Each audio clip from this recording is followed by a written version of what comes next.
माननीय केंद्रीय मत्स्य पालन, पशुपालन और डेयरी विभाग के मंत्री श्री विनय कुमार सक्सेना जी, लेफ्टिनेंट गवर्नर लद्दाख श्री एसपी सिंह बघेल जी, केंद्रीय मत्स्य पशुपालन और डेयरी विभाग के राज्य मंत्री श्रीमान जॉर्ज कुरियन जी, केंद्रीय मत्स्य पालन, पशुपालन और डेयरी विभाग के राज्य मंत्री, यहाँ के लोकप्रिय सांसद श्री हाजी मोहम्मद हनीफा जी, श्री आशीष कुंद्रा जी, मुख्य सचिव लद्दाख डॉक्टर मिनेश शाह, अध्यक्ष एनडीडीबी, श्रीमती वर्षाबेन जोशी, सचिव भारत सरकार, और आज इतनी बड़ी मात्रा में आए हुए लेह लद्दाख और कारगिल के सभी मेरे भाइयों बहनों को प्रणाम, नमस्कार। सबसे पहले तो मैं आज आप सभी को बुद्ध पूर्णिमा की बहुत मनपूर्वक शुभकामनाएं देना चाहता हूं। भगवान बुद्ध का अंतिम उपदेश अपदीपो भव, खुद ही दीपक बनकर दुनिया को और आत्मा को प्रकाश दीजिए, ये उपदेश किसी भी व्यक्ति के लिए अपने जीवन को ऊर्ध्व गति देने के लिए बहुत प्रेरणा रूप है। और आज ही यहाँ पर नरेंद्र मोदी जी के निर्देश पर भगवान बुद्ध के पवित्र अवशेष यहाँ जनता के दर्शन के लिए खुले रखे गए हैं। तो मेरा सभी लेह लद्दाख कारगिल के निवासियों से आग्रह है कि मौका 75 साल के बाद यहाँ के जीवन में आया है, इसका सभी लोग निश्चित रूप से लाभ उठाएंगे, ऐसा मुझे भरोसा है। मित्रों, आज मोदी जी ने दिए हुए सहकारिता मॉडल के तहत पशुपालन विभाग के तहत ढेर सारे कार्यक्रम एक साथ लेह लद्दाख यूटी में हो रहे। सबसे पहले आज करगिल डेयरी का शिलान्यास और प्रोसेसिंग प्लांट का जो शिलान्यास हुआ है, उसकी क्षमता 10,000 लीटर दूध इतनी ऊंचाइयों पर प्रतिदिन प्रोसेस करने की क्षमता है। मैं करगिल की माताओं बहनों को विशेषकर अभिनंदन देना चाहता हूं कि आप आपके जीवन में ये डेयरी प्लांट के माध्यम से उजियारा ला सकते हैं, परिवार की भी मदद कर सकते हैं और आप सभी आत्मनिर्भर भी बन सकते हैं। मैं उस प्रदेश से आता हूं जहां की माताओं बहनों ने 1,25,000 करोड़ का टर्नओवर किया है, ऐसी ही छोटी छोटी डेयरियों के माध्यम से। यहां खैर विपरीत आबोहवा है, इतना उपलब्धता नहीं है, संभावनाएं भी नहीं, परंतु निश्चित रूप से इतनी तो संभावना है कि यहाँ की माताएं बहनें अपना परिवार और अपने बच्चों की अच्छी पढ़ाई लिखाई की चिंता कर पाए। तो ये 25 करोड़ की लागत से जो नई शुरुआत होने जा रही है, वो निश्चित रूप से करगिल की माताओं बहनों के लिए शुभांकर साबित होगी, ऐसा मुझे लगता है। आज लेह के लिए भी यहाँ के मिल्क प्लांट जो पहले से चालू है, इसमें प्रतिदिन 500 किलो पनीर और 1 किलोग्राम दही, इसके उत्पादन की व्यवस्था शुरू हो रही। ये दोनों प्रोडक्ट अपनी यूटी में बाहर से आते हैं, या तो एक प्रकार से आधुनिक यंत्रों से उसको बनाने की शुरुआत नहीं हुई है।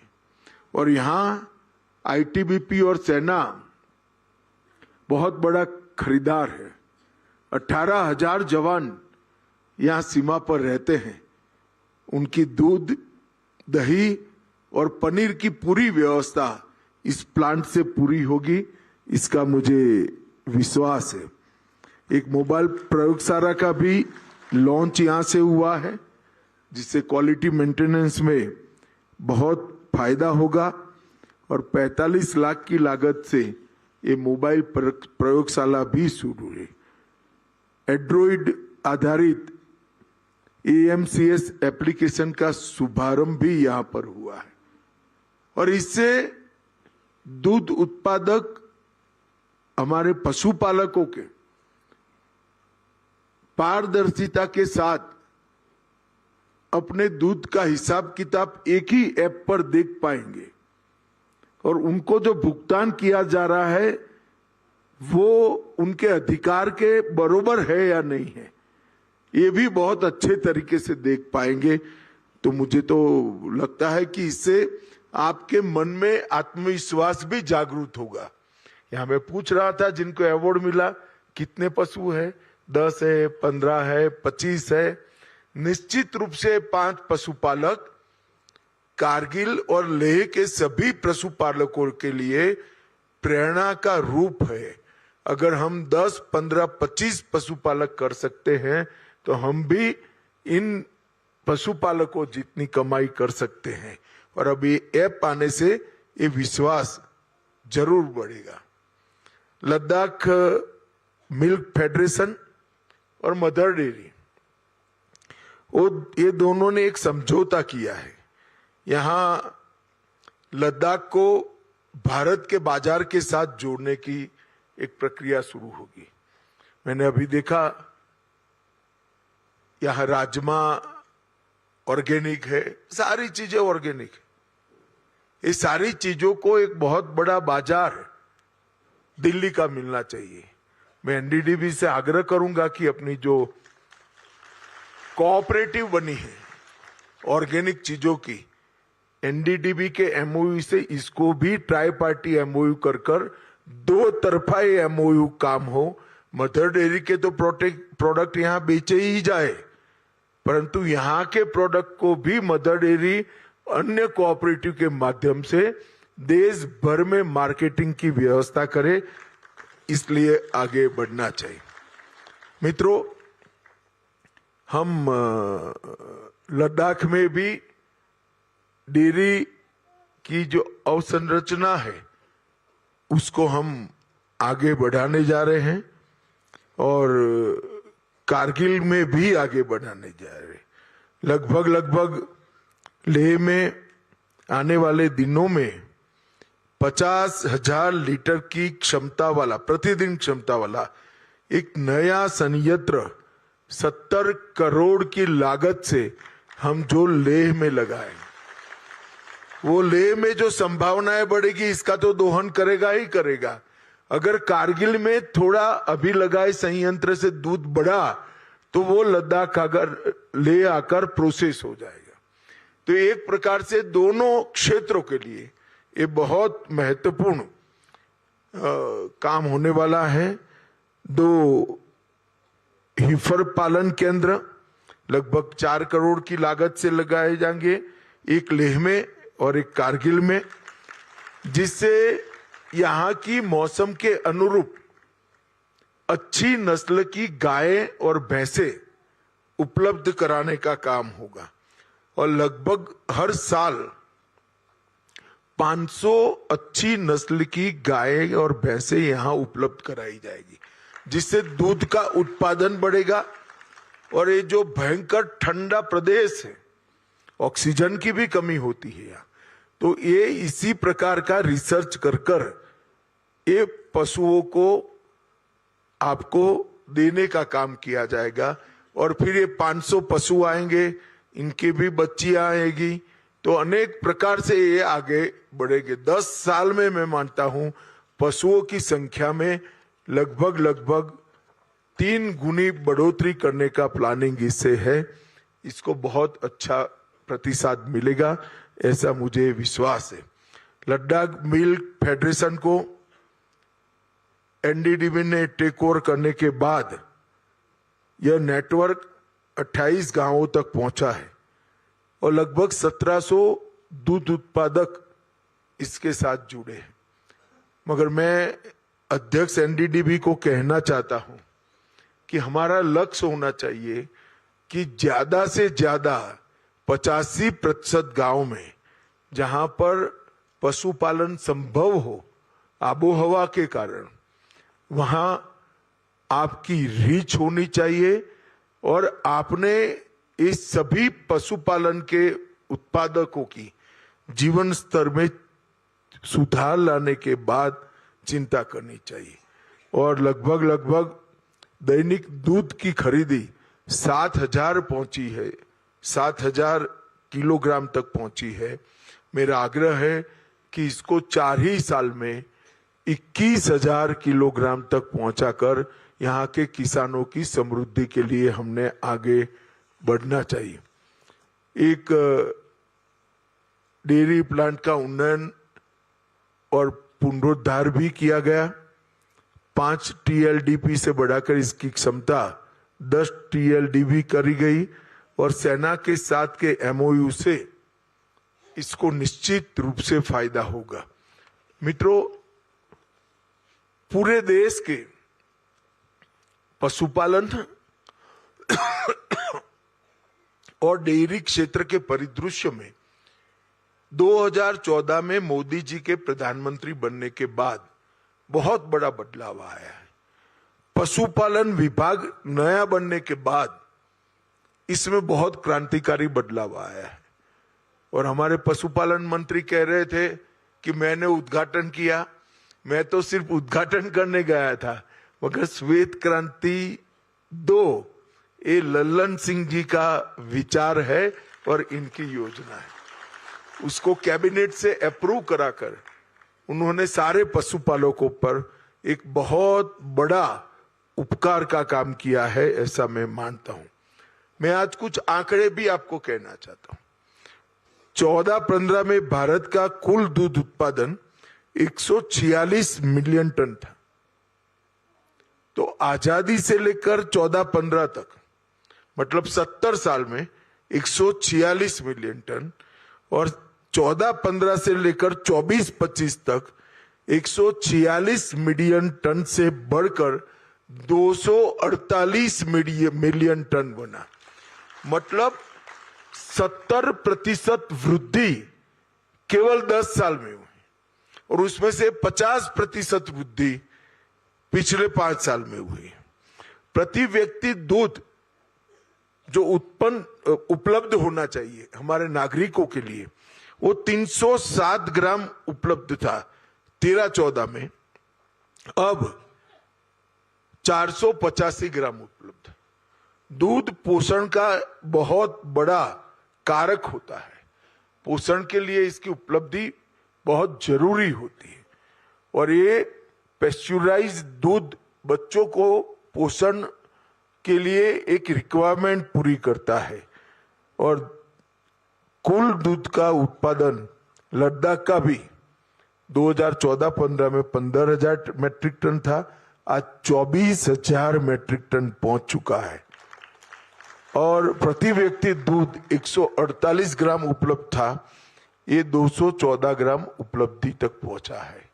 मगर मेरा मानना है राष्ट्रीय एवरेज जो 485 ग्राम की है, वो जल्द ही लद्दाख में हमें सिद्ध करनी चाहिए और लद्दाख की भावी पीढ़ी के लिए दूध की उपलब्धता सुनिश्चित करनी चाहिए।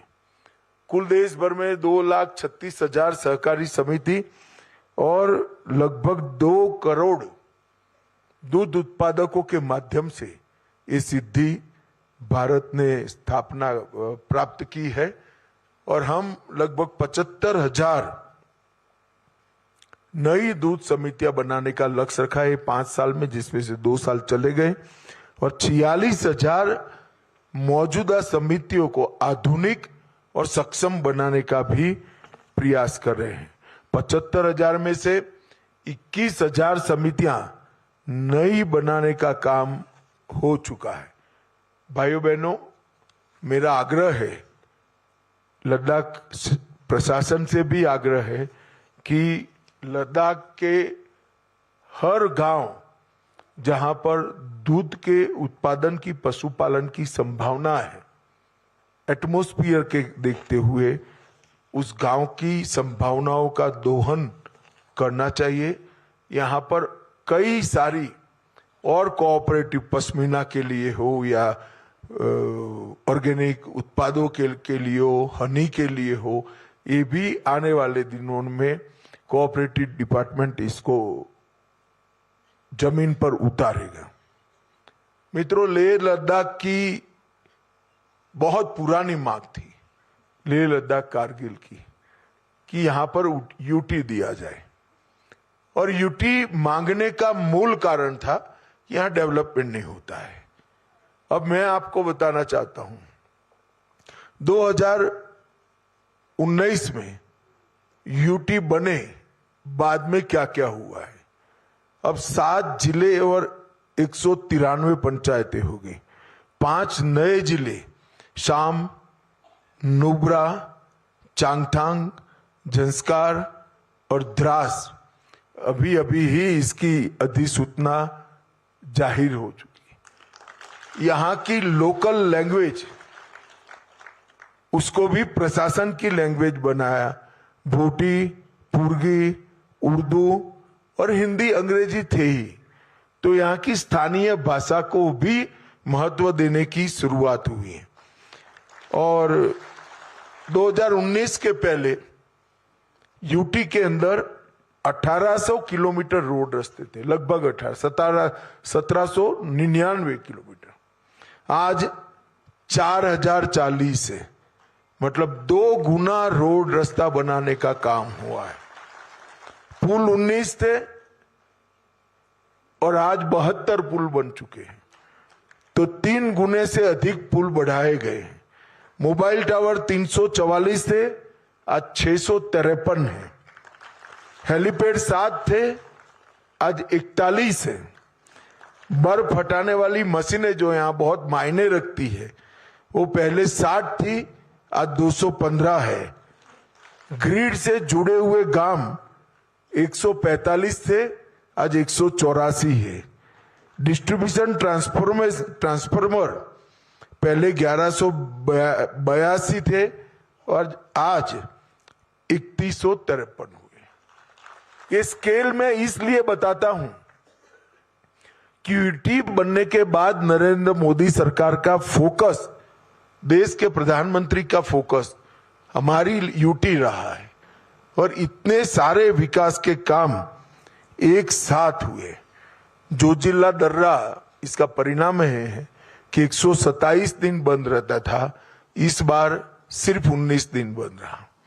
और कारगिल झंस्कार मार्ग जो 225 दिन बंद रहता था, वो सिर्फ 11 दिन बंद रहा। ये बर्फ हटाने वाली मशीनें और बाकी सारी संरचना के कारण बहुत बड़ा फर्क पड़ा है। जोजिला सुरंग काम प्रगति पर है, सिंकुला सुरंग काम का प्रारंभ हो चुका है और नया नागरिक हवाई अड्डा भी बनने का काम चालू हो गया है। वीसेट कनेक्टिविटी सभी की सभी पंचायतों में कर दी गई है और 4G टावरों में परिवर्तन करने का भी हमने बहुत बड़ा काम किया है। सिंधु केंद्रीय विश्वविद्यालय की स्थापना की है और आईसीटी लैब 174 स्थापित किए हैं और 230 स्मार्ट क्लास भी बनाए गए। 40 खगोल विज्ञान की लैब बनाई है, 24 अटल टिंकरिंग लैब बनी है और अपना लद्दाख 2024 में पूर्ण साक्षर बनने वाला एडमिनिस्ट्रेटिव यूनिट बन गया है। यहां अनपढ़ अब कोई नहीं। हर घर जल के लिए भी लगभग 98% घरों को कनेक्ट किया है और कृषि और बागवानी के लिए भी बहुत सारा काम हुआ है। मित्रों, ये विकास जो हो रहा है, इसके साथ साथ यहाँ के लोगों ने कोऑपरेटिव और ऐसे नए एवेन्यूज को भी स्वीकारना पड़ेगा, तभी जाकर हम काम को आगे बढ़ा सकें। और अभी लद्दाख का बजट 6,000 करोड़ हो चुका है, जो पहले जब जम्मू कश्मीर में था तब 1,000 था। 1,000 करोड़ रुपया खर्च होता था, इसकी जगह 6,000 करोड़ रुपया भारत सरकार आज खर्च कर रही है। और सिंधु इंफ्रास्ट्रक्चर डेवलपमेंट कॉरपोरेशन की स्थापना की है हमने, जो औद्योगिक विकास के लिए आने वाले दिनों में महत्वपूर्ण योगदान करने वाला है। हम चाहते हैं कि ये सीमांत प्रदेश आत्मनिर्भर बने, और मैं तो धन्यवादी हूं लेह, लद्दाख और कारगिल के बाशिंदों का। भारत पर जब जब इस सीमा से संकट आया, सेना बाद में पहुंची, पहले लद्दाख वालों ने अपने सीने पर गोली खाई है और देश की रचना की। भारत स्काउट का इतिहास कश्मीर से कन्याकुमारी और द्वारका से लेकर कामाख्या तक पूरा देश जानता है। लद्दाख वालों की देशभक्ति, देश की सुरक्षा और ये बहुत बड़े भूभाग की भारत के साथ जुड़े रहने की तत्परता, ये हमेशा भारत का हर नागरिक इसका प्रशंसा भी करता है और भूरी भूरी प्रशंसा कर कर आपके प्रति कृतज्ञ भी है। आज मैं बहुत समय के बाद 7 साल के बाद लद्दाख आया हूं और बुद्ध पूर्णिमा के दिन आया हूं। मेरा फिर से आग्रह है, भगवान बुद्ध के पवित्र अवशेषों को हम सब दर्शन करें और उनसे मिलने वाली आध्यात्मिक ऊर्जा से अपने जीवन में प्रकाश का पथराव करें। यही मेरी आप सबसे निवेदन है। आप सभी को फिर से एक बार बहुत बहुत शुभकामनाएं।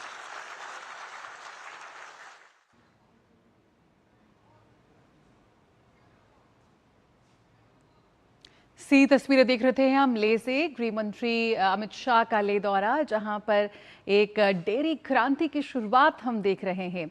10 TLDP क्षमता वाले डेयरी प्लांट का यहां पर शुभारंभ हुआ है। किसानों को, महिलाओं को, बहनों को बहुत ज़्यादा लाभ होने वाला है और जिस तरह से विकास की राह पे आगे बढ़ रहे हैं उसकी एक झलक हम आपको दिखाते हैं। तो अमित शाह लेके 10 TLDP क्षमता वाले डेयरी प्लांट का उन्होंने शिलान्यास कार्यक्रम में हिस्सा लिया। जो उनकी अहम बातें रही, आइए उसकी एक झलक हमने देखी इस वक्त, जिस तरह से उनका संबोधन रहा। हम देख रहे हैं ले इस वक्त तस्वीरों में बेहद खास है, क्योंकि भगवान बुद्ध के जो पवित्र अवशेष हैं वो भी लेह में पहुंचे हैं और वहां पर खास तौर पर इसकी प्रदर्शनी लगाई गई है, वो भी इस वक्त पूरे विश्व का आकर्षण बनी हुई है। नमस्कार, मैं हूं जया सिन्हा और मिड डे प्राइम में आप सभी का बहुत स्वागत है। रुकेंगे एक छोटे से ब्रेक के लिए, शुरुआत करेंगे खबरों की ब्रेक के बाद। अरे